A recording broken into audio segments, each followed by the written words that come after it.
continue. Diversity techniques. You remember from the last lecture when we talked about the problems of multipaths, and we said that we have two features or behaviors of the multipath. The multipath, it will have impact on the bandpass and the baseband. We studied already the baseband. The baseband multipath, it will be like or it is represented like the I-1, the simple interference, where the symbols are the same several times, so they can interfere with each other, and this will cause errors. What is the impact in the bandpass? In the bandpass, as we mentioned in the last lecture, that we might have like destructive fading, constructive and destructive fading, because of the phase differences of the signals in the bandpass. So if the signals received in phase because of the difference in their paths, then the signal might, like, we will have constructive fading, so the signal power will be high. And if they are out of phase, then they will cancel each other, and then we will have the deep fading, and the signal could disappear.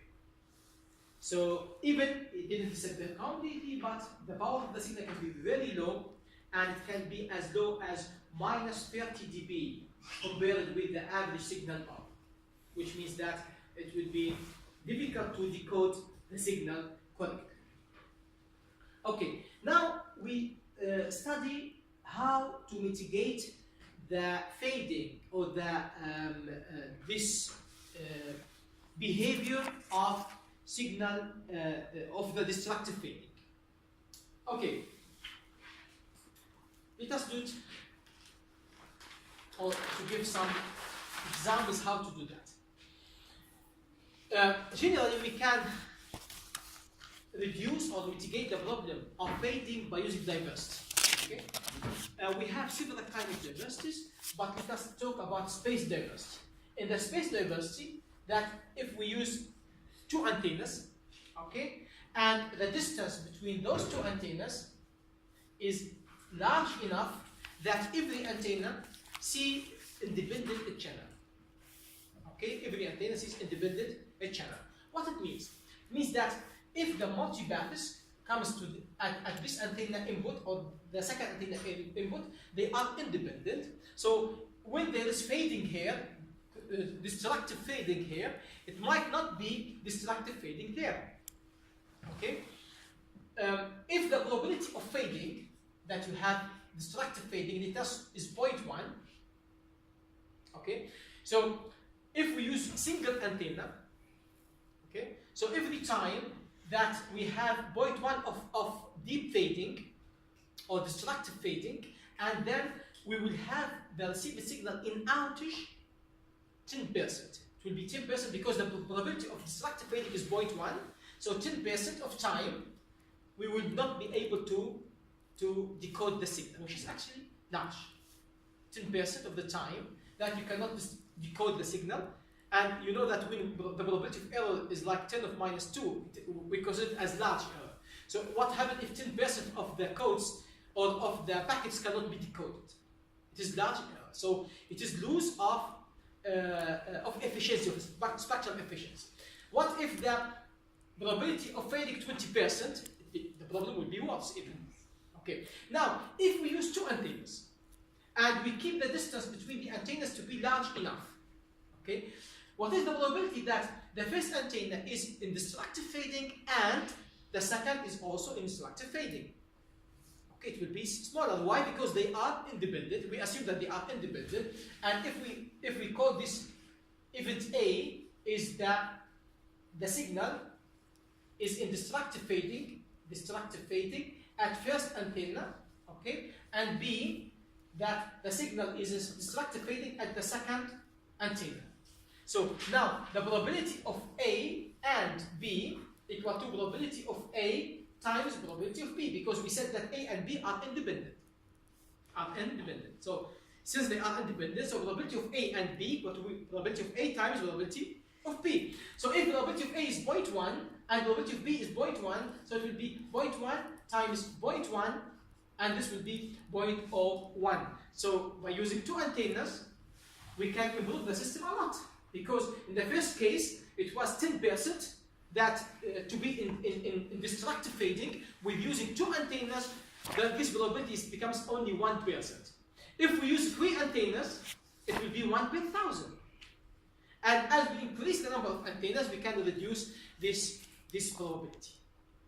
Okay, so the idea here is to use far away antennas to see independent channel.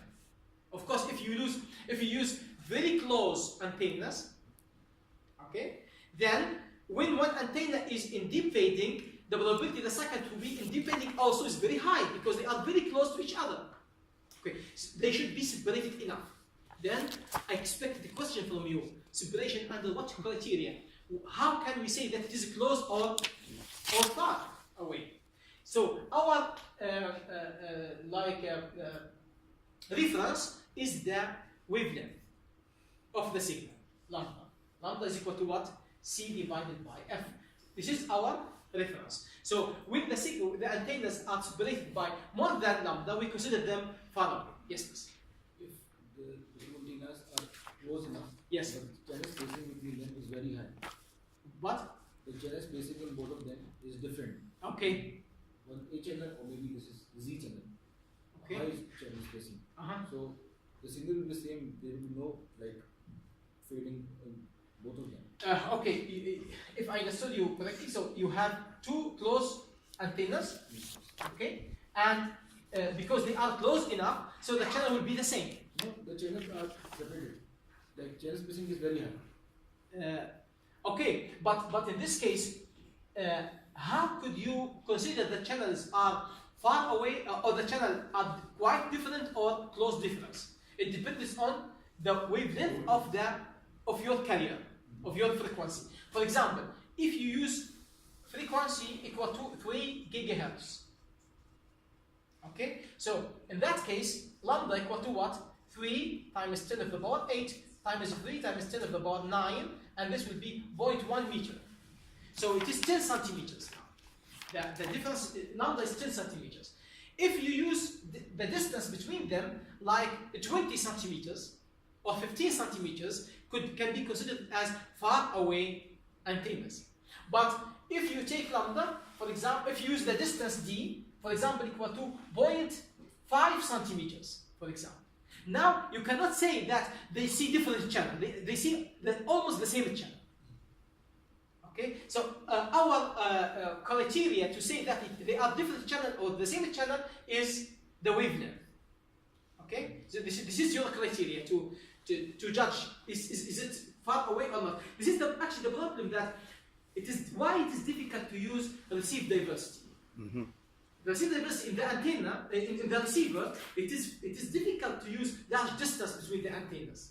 For example, if you use frequency 1 gigahertz, in that case, the lambda equal to 30 centimeters. How could you put 2 antennas with even 20 centimeters in the mobile phone? It is difficult.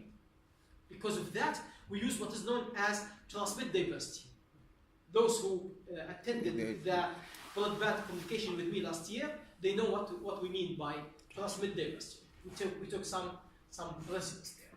Okay, but generally the diversity is done at the receiver. The diversity is done at the receiver side. But also, in some cases, we are enforced to think how to use diversity in the transmitter side, because the mobile phone is difficult to make diversity in the mobile phone. They are very, very compact. It is difficult to have that distance, far away distance of the antennas. Okay, this is called space diversity or spatial diversity, because it is done in the antenna, so it's based on the distance.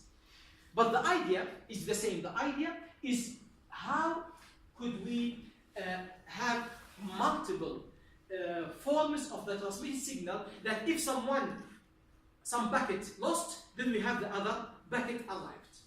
Lost because of what? Because of the deep fading, because of the destructive summation according to the multiband. Okay. Do we have other type of diversities? Yes. We have, for example, time diversity. What is the time diversity? Time diversity that you send packet, okay, and you wait for some time and you retransmit the same packet again. Okay. How long time which is equivalent at least to the time coherence time of the channel. Coherence time of the channel is the time when the channel is highly correlated. For example, if the coherence time of the channel is 1 second, it means that the channel will be highly correlated for 1 second. Now I send packet, okay? If I send the second packet after 50, for example, millisecond or 100 millisecond, if the first packet was not received, then the second packet also most likely it will not be received, because we will send them in the same coherence time of the channel. But instead of that, I wait 1 second. Then we have different criteria of the channel, or different conditions of the channel. Then when I send the second packet, it has a chance to be received correctly. So if the first one was not received, then we have a chance the second one will be received. This is called time diversity. The third diversity is called frequency diversity. Okay? What is the frequency diversity? I can send the packet over some carrier frequency, and I send the same packet over another carrier frequency, but the difference between those two carrier frequencies should be more than the coherence bandwidth of the channel. Then every packet will see different channel conditions, and then if the one was not received, then there is a chance that the second one will be received. But time diversity and frequency diversity, both of them, they reduce our spectrum efficiency. Because instead of sending the packet, new packet, we repeat the same packet, which means that it is losing of our resources. To send the second packet, we need power, we need band, we need our radio resources. Then we reduce our efficiency. Also the same for the frequency diversity. When we send the same packet over two different frequencies, also we might have, we reduce our efficiency, spectrum efficiency. There is another way of using this to get benefit of the channel variations according to the frequency, is called frequency hopping. Frequency hopping, that the receiver can send packet over the same frequency, the second packet to another frequency, the third packet to different frequencies, like Bluetooth. In Bluetooth, we use different frequency hopping. Okay, so that every time they hop from frequency to frequency. If one frequency was in deep fading, then if one packet lost, the second packet could arrive. Okay, so they use, it is known as frequency hopping. It is also used in GSM. Then we have time diversity, we have frequency diversity, we have space diversity. Actually, space diversity is one of the most effective diversity techniques, because here we don't lose anything. We don't lose like efficiency or time. We use in the receiver, we can use just different antennas at the receiver. Okay, but how to select? How to select between those antennas? We have different kinds of selection.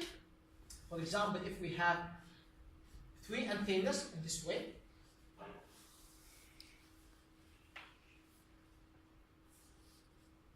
we have here a switch. One way is to select the best signal to noise ratio, SNR. Okay, signal to noise ratio. So we have here switch, and every time we have measurements for the signal to noise ratio for every antennas, and we just looking for the best signal to noise ratio. For example, if the best now here, we connect here. After this like packet received, then if the best now here, we switch. So all the time we have switching between those antennas. This called selective diversity or selection diversity. Diversity with selecting the best signal to noise ratio. This is actually, this can guarantee that every time we can mitigate the problem of deep fading. The other technique is called feedback diversity. What is the feedback diversity? Of course, those are already in the slides, but I try to explain them here. The feedback diversity, that we don't need to change actually the antenna as far as the signal to noise ratio is greater than the required. For example, in order to receive the packet correctly, we need the SNR to be greater than or equal to some target. Okay, now I am connected here. I am not connected to any other antenna as far as I am greater than alpha. So why every time just I switch every time? As far as the minimum requirement achieved, we don't need to make switching. So this reduces the complexity, because the first one, you need very fast switching to track the channel variations. But here we don't need that. We just connect to the antenna, which achieve the requirement. If the signal translation at this antenna dropped under the minimum requirement or the target, then we start search for the other antennas. This is called feedback selection. Okay. The third one, which is the best actually, is called maximum ratio combining. Maximum ratio combining. The maximum ratio combining is the best diversity technique, and it has this shape. So you can see in the slide. So the received signal over those antennas, we have adapted gain, and then we have adapted phases over those antennas, and then we have coherent combining for all signals. What is the idea here? You remember that we said the diversity is because of the phase differences in the received signal. Okay, so assume that you have signal here with phase, let's say, 0 degree, and the second signal here, it comes with phase, for example, 50 degree or 60 degree. Okay, now with those two adapted phases, we adjust the phases for both signals to be added coherently. Okay, like constructive fading, constructive way. So we want all signals to be adapted phases to be coherently added together. Then the signal translation can be very high. The signal translation can be very high. In that case, in the maximum ratio combining, because in the selection you select the best, but with the maximum ratio combining, the received SNR will be the SNR of the first antenna plus the second antenna plus the third antenna, which will be, of course, here higher than the SNR of the best one, because the best one will be already included here already. Okay, so this is called maximum ratio combining, which is the best one, but at the same time is the most complex one. The fourth diversity technique is called equal phase diversity. In the equal phase diversity, actually it is the same as the maximum ratio combining, but we use equal gain. We use not adaptive gain, but equal gain. The idea of the adaptive gain, that the antenna which has the highest signal to noise ratio, we use the highest possible gain for that, because this is the most important one. The signal, the antenna with the minimum SNR, we use the least gain, because in order that, I give you one example. If I ask you, I have two students now, and I ask the student to estimate the distance between this wall to the other wall. Okay? Then I know, if I don't know both students who is the better than the other in the estimation. Okay? So one say 7 meters and the other say 20 meters, for example. And I don't have any judge between them. Then the best thing to do is to add and divide by 2. So take the average, because I have no idea. But if I know one is much more accurate than the other, okay, one is like, he is accurate like 95%, and the other accuracy is only 70%. What can I do? Of course, we have two solutions here. Either I ignore the lower one, and I take the best one. So this is the best selection. I take the best one. Okay?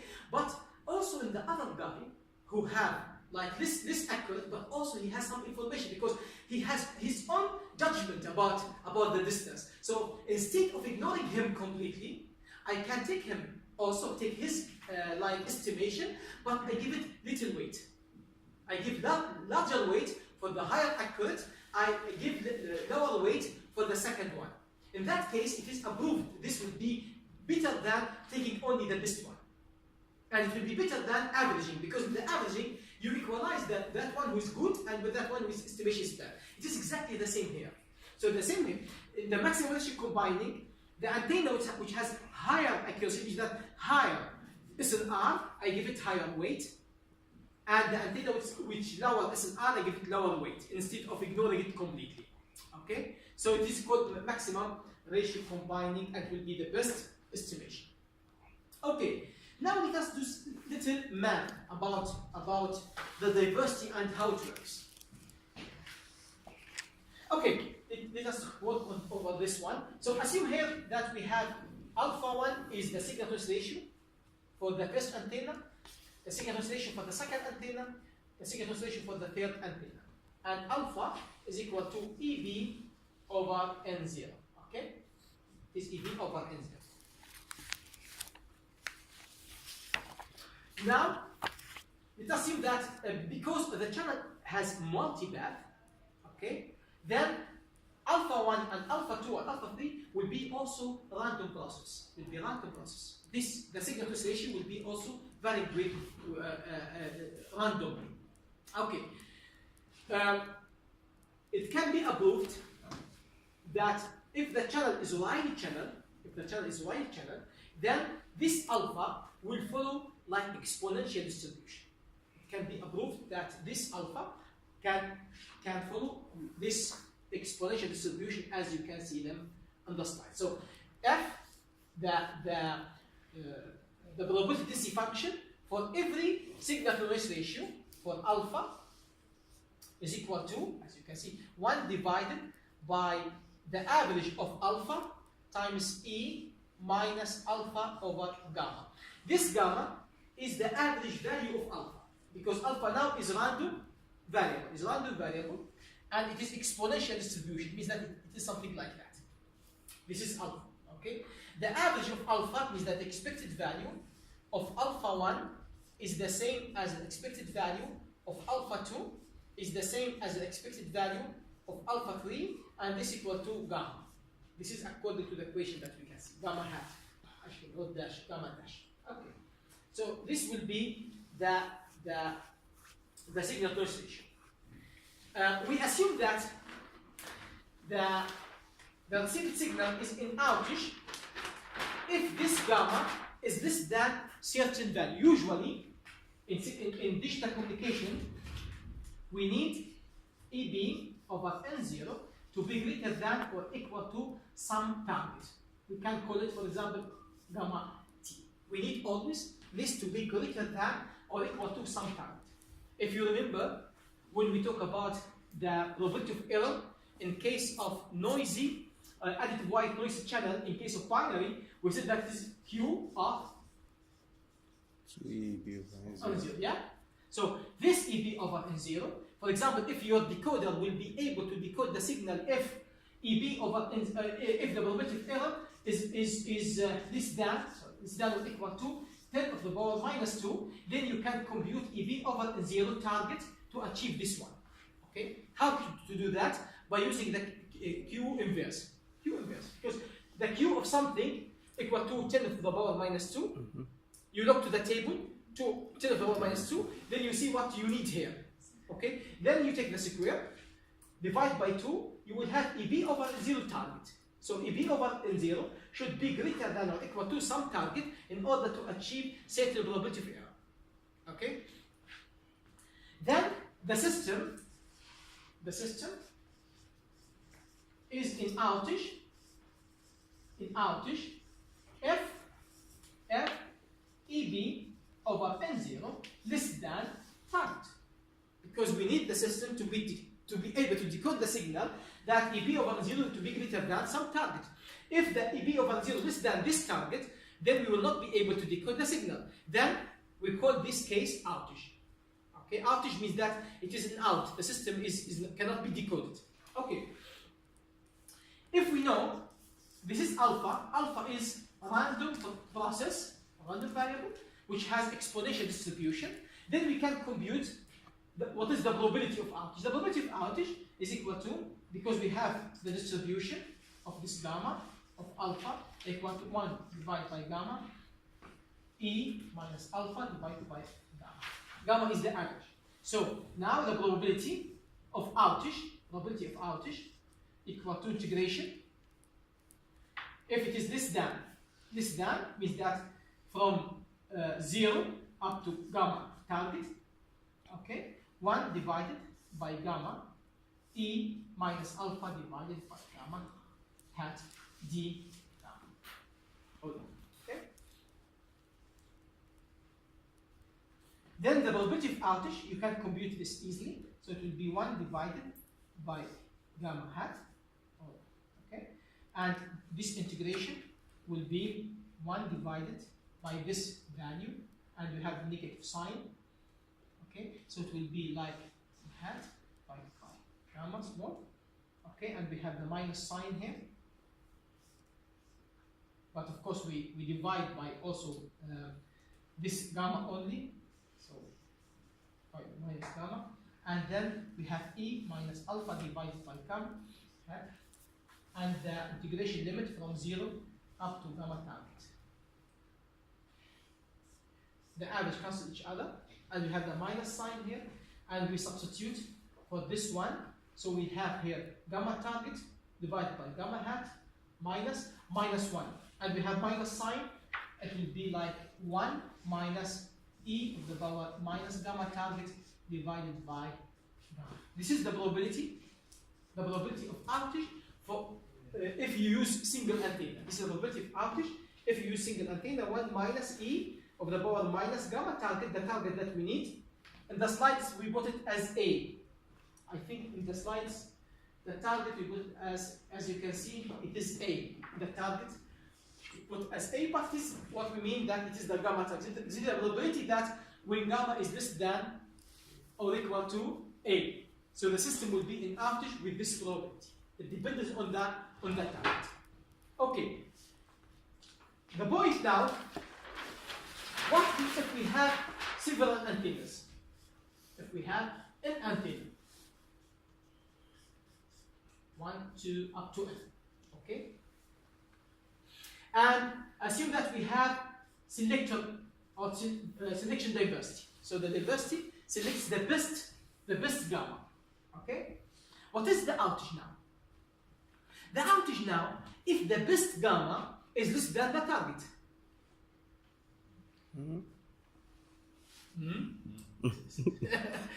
Confused? Yes. Now, you have here gamma 1, you have here gamma 2, you have gamma 3, up to gamma n. Okay?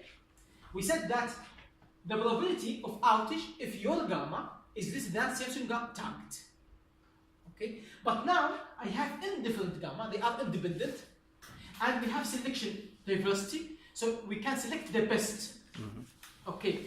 When this system have an outage, if the best gamma is less than the outage, or is less than the target, if the best gamma, if the maximum of gamma 1, gamma 2, gamma 3, up to gamma n is less than the target, then the system is in outage. I repeat. All clear? I repeat. Now, we have like gamma 1, gamma 2, every antenna gives us certain signal to oscillation. Okay? And then we have here, we can select, of course. We can select the best one. Okay. Now, this selector will select what? Will select the best, the highest SNR. Okay. What if the highest SNR less than the target? Then we have outage. No, but it follows that it should be that when you select the best, it's not an outage because, I mean, from the previous one.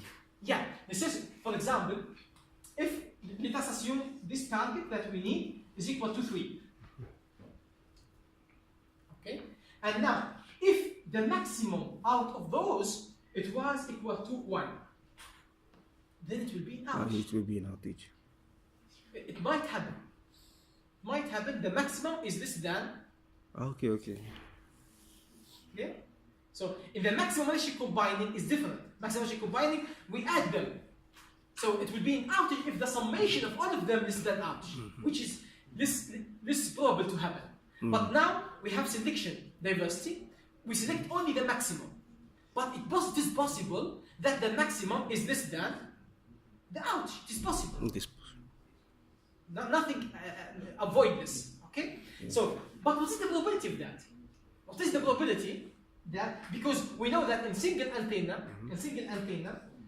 as we saw it before, so in single antenna, the probability to be in outage is given like 1 minus E of the power minus gamma target divided by the average gamma. This is in that single antenna. Now the question, what is the probability that the maximum of gamma 1, gamma 2 up to gamma n, okay, to be less than the target?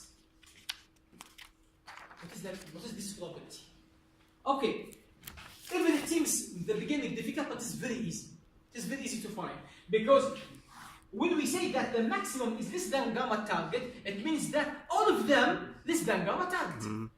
So it is the same to say that probability of gamma 1 less than target and gamma 2 less than target and gamma 3 less than the target up to gamma n less than the target. This is the only way to happen.